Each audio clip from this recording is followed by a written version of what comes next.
Let's learn 5 common English collocations with way. Ready? Let's go. Number 1. Get in someone's way.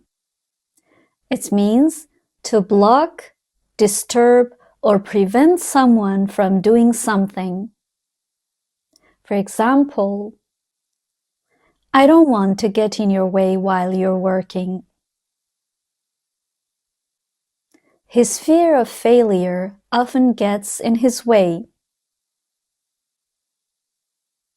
Number 2.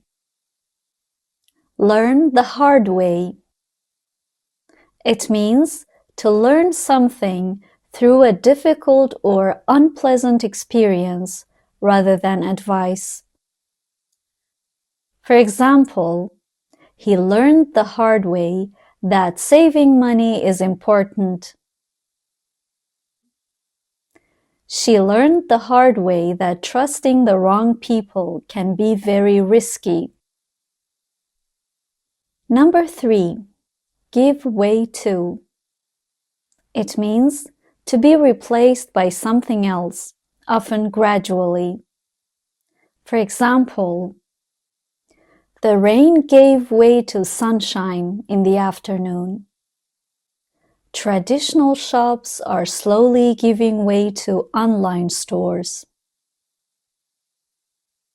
Number 4. Try every possible way. It means to use all available methods or options to achieve something.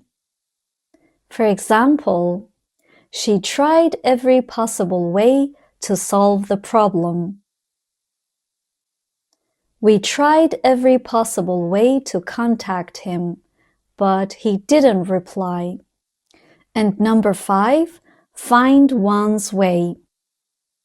Find one's way has 2 main meanings, and both are very common. The first meaning is to discover how to get to a place. For example, we got lost in the old town, but eventually found our way back to the hotel.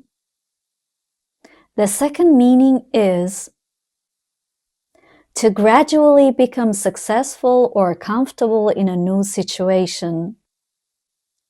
For example, it took her a few months to find her way in the new company.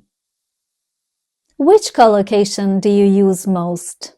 Write your own examples in the comments and follow for more.